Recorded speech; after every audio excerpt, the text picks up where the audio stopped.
Euzu billahi mineşşeytanirracim. Bismillahirrahmanirrahim.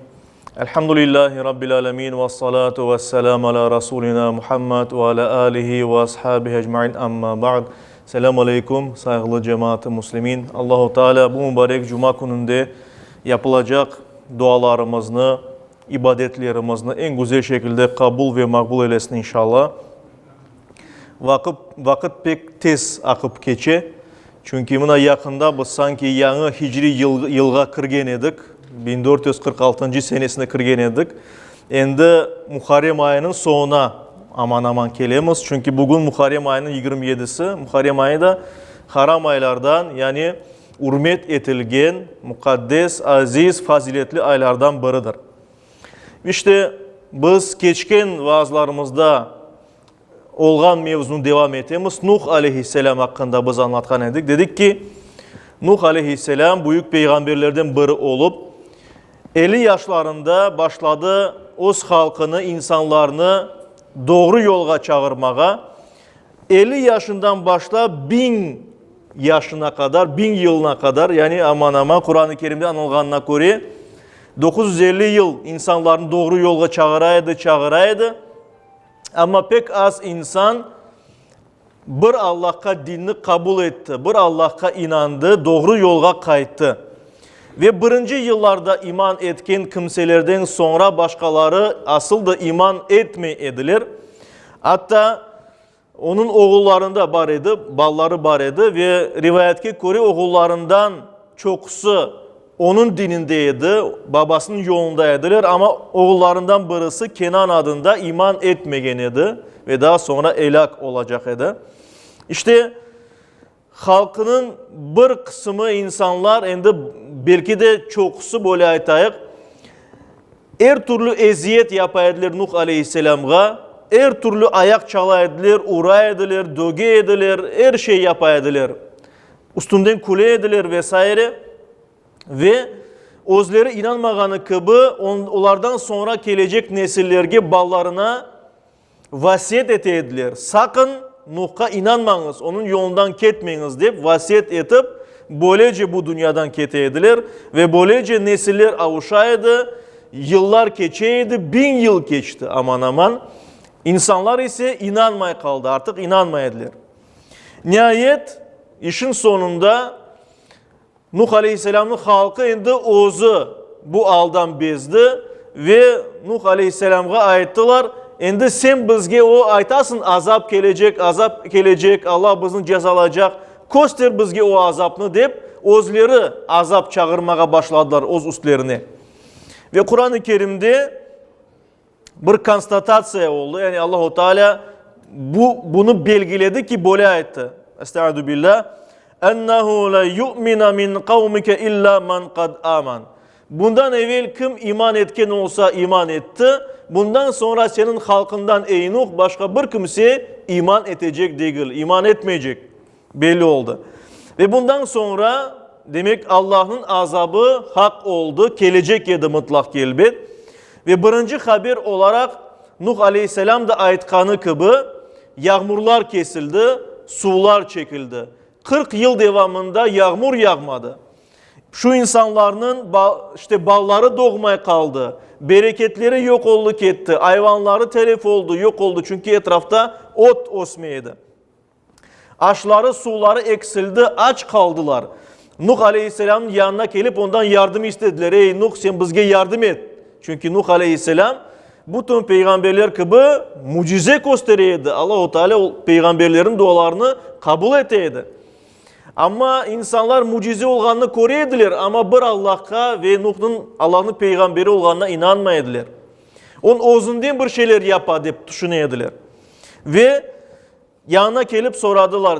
Bir şey yap da bizge bu bereketimiz kayıtsın. Nuh Aleyhisselam ise onlara aitti. Siz şirkten kayıtınız. Bir Allah'a iman etiniz. Sizler için ondan sonra dua edeceğim dedi. Ondan sonra dua edeyim dedi. Onlar da kayıtmadılar. İstemediler, işte bu dinlerinden kayıtmadılar, şirklerinden kayıtmadılar ve hatta canları ağırıp daha da ziyade Nuh Aleyhisselam'a eziyet vermeye başladılar. Ve bundan sonra Allah-u Teala Nuh aleyhisselamga ve onun yanında olan kimselerge bir gemi kurmakını emir etti. Gemi kurunuz diye. Kur'an-ı Kerim'de Hud suresinin 37. ayet-i kerimesinde Allahu Teala böyle buyura. Estaizu billah. Vasna'il fulka bi a'yunina ve vahyina. Ey Nuh, kozumuz o günde, yani bizim nezaretimizde, kontrolümüzde bir gemi yapmaya başla ve bizim vahiyimizle onu yap. Yani bizden gelgen ilimle onu nasıl yapmak gerek olanı Allahu Teala oza öğretti demek ki Nuh Aleyhisselam'a. Ve Nuh Aleyhisselam ona iman etken kimselerin, ballarının başladı şu balaban büyük gemini yapmaya. Ve etrafta olan yaşayan halkı kene onun üstüne kulmeye başladılar. Böyle maskara etmeye başladılar. Sen ne yapasın gemi? 40 yıldan beri yağmur yok. Etrafta bir ozen kalmadı. Gol yok. Bir yerde su yok. Sen niye için gemi yapasın deyip üstünden kulmeye başladılar. Galiba aklını kaçırgansın deyip. İşte buna bakmadan Nuh Aleyhisselam devam eteydi. Kuraydı gemisini. Halkı ise imansız kimseler işte onun işini yok etmek istediler ve gece geldiler yakmak için o gemini. Başladılar odun getirdiler, çalı çırpı getirdiler, bir şeyler getirip yakmaya tırıştılar ama yanmadı. Bu da Allah-u Teala'dan bir mucize oldu. Çünkü her yer kupkuru, her şey bir serinlik getirirse ama yanmaya başlıyor ateşte. Gemi ise yanmadı. Ve yanmagandan sonra halkın dedi ki ey Nuh bu senin sihrin, senin etnendir. Sen ozundan yani bir şeyler böyle yapasın da biz ende onu yakıp olamayız diye. Ve her daim gemi yapmaması için her türlü ayak çalmaya tırışaydılar. Nihayet Nuh Aleyhisselam ve ona iman etkenler gemini yapıp yasap bitirdiler. Onu katlı ağaçtan yaptılar ki o dayanıklı olsun. Güçlü böyle dayanıklı muhkem bir gemi olsun. Rivayetlerde anlatılar ki o 3 katlıydı. 3 katlı demek 3 kogertesi var idi. 3 palubası var idi. Ve rivayetlere göre yine de ayetler Nuh Aleyhisselam yakınlarının onu ya 2 ya da 4 senede bitirdi. Yani birkaç yıl devamında o gemini kurganlar. Ve rivayetlerde geçkeni gibi Kur'an-ı Kerim'de de böyle kıyadan ayetılganı gibi o geminin üstü kapalıydı. Ve o geminin yelkenleri yok idi, parusları yok idi. O parakhod dayın çalışaydı. Yani onun buvnen çalışkan bir motoru var idi. Dep rivayetlerde buna bir göstergen sözler var. Ve Kur'an-ı Kerim'de de bunun hakkında göstergen bir söz var. Onun hakkında biraz sonra aytarız inşallah. İbn Sa'd'ın tarih kitabında rivayet edilgenine göre Abdullah İbn Abbas bunu rivayet etti. Dedi ki gemiye hepsi olup 80 kişi mindi. Yani Nuh Aleyhisselam onun korantası iman etken bağları ve ona iman etken kişilerin sayısı hepsi olup 80 kişiydi. Ve o vakitte gemiye mingenlerinde Cebrail Aleyhisselam meleklerinin buyuğu Adem Aleyhisselam'dan kalgan tabutunu peygamberlerge ait olan şeyler olan tabutunu getirdi ve o tabut akaylar ve apaylar arasında koyuldu. Çünkü akaylar ve apaylar gemide ayrı yerde bulunaydılar. Kur'an-ı Kerim'de Hud suresinin 40. ayeti kerimesinde Allahu Teala böyle buyura. Estaizu billah. Hatta izâ câe emruna. Bizim emrimiz gelgen vakitte ise vefâratten nur ve furun kaynağını vakit, işte buna bu furun kaynağını vakit tercüme etilir ki böyle iş kızışkanda ve dalgalar böyleyinde her taraftan dalgalanıp su gelmeye başlaganda başka bir rivayetlerge göre ise tercüme edilir ki bu geminin içinde fırın daim bir tane motor var idi, dvigetil var idi ve o buharla çalışaydı ve demek o kazan, geminin kazanı, dvigetili kaynap başlaganı vakit kulna biz dedik dey Allahu Teala Nuh Aleyhisselam için ihmil fiha min kulli zawjayn ithnayn ve bu gemiye her türlü canlıdan ekişer mindir. Yani her türlü hayvandan ekişer tane mindir gemiye deyip ayıttı Nuh Aleyhisselam'a Allahu Teala. Ve ahlaka ve korantanını da mindir. Korantanla beraber bu gemiye çıkınız. İlla men sabaka aleyhil kavlu ve men aman. Ancak bundan evvel demek ki iman etkenler olar kırsınlar ama kimge Allah'ın sözü takdiri yerine kelgen olsa o iman etmegen olsa onlardan gayrı olar kırmayacaklar gemiye. Ve ma amana ma'hu illa qalil. Ancak Nuh Aleyhisselam'a çok az bir kimse iman etti diye Allahu Teala Kur'an-ı Kerim'de. İşte bu aytkanımız Kur'an-ı Kerim'deki tennur degen söz fırın olarak tercüme edildi. Fırın kaynağanı vakit ve aytkanımız gibi birinci manası iş kıжысып demek mecazi manada bunu biz alamız в переносном смысле. Eğer böyle alsak bu ayetini demek ki iş kızışkanda sular coşup kabarmağa başlağanı vakit. İkincisi ise doğru manada eğer alsak demek buvnen çalışkan bir muharik paravoy двигатель çalışmağa başlağanda ve bu gemi yelkensiz demek ki yaldamağa başlağan vakit olarak tercüme etmek mümkündür. İşte gemiye mingen kimseler hakkında Allahu Teala Müminun suresinin 27. ayetinde böyle buyura. Estaizu billah. فَاِذَا جَاءَ اَمْرُنَا bizim emrimiz kelgeni vakit وَفَارَتَّ nur bu fırın kaynağanı vakit yani ya da sular kızışkanı ya da bu paravoy двигатель muharik çalışıp başlağanı vakit فَاسْلُكْ ف۪يهَا مِنْ كُلِّ زَوْجَيْنِ اثْنَيْنِ bu gemiye her türlü canlıdan ekişer çift yani akayını ve ırgaçını kırset ve ahlek ve korantağını da kırset mindir gemiye illa men sabaka aleyhil kavlu minhum ancak takdir olungan kimseler bundan müstesna iman etmeyenler demek ki kırmayacaklar ve la tuhatibni fillezine zalemu zulüm etken kimseler hakkında ise bana yalvarma yani dinge kelmegen, doğru yola gelmegen, şirk etken kimseler hakkında bana yalvarma de Allahu Teala Nuh Aleyhisselam'da innahum mugrakun onların hepsi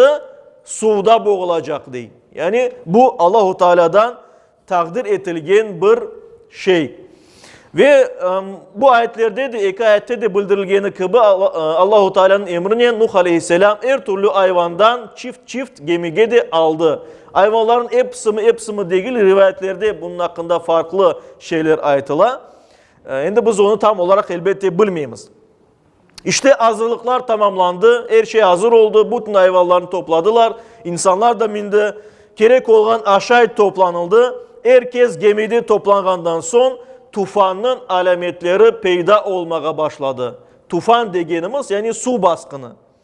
İşte Kamer suresinin 11-12. ayet-i kerimelerinde Allahu Teala böyle buyura. Estaizu billah. فَفَتَحْنَا أَبْوَابَ السَّمَاءِ بِمَاءٍ مُنْهَمِرٍ ve biz de Allahu Teala koknun bütün kapılarını açtık ve onlardan sağanak yağmur yağmaya başladı. Sağanak degenimiz bu şiddetli yağmur. Nasıl ki mesela baharda ya da yazda ya da tropik yerlerde birden böyle sanki kopkadan kuyugandayın böyle yağmur yağsa buna şu şekilde yağmur yağmaya başladı toktamadan.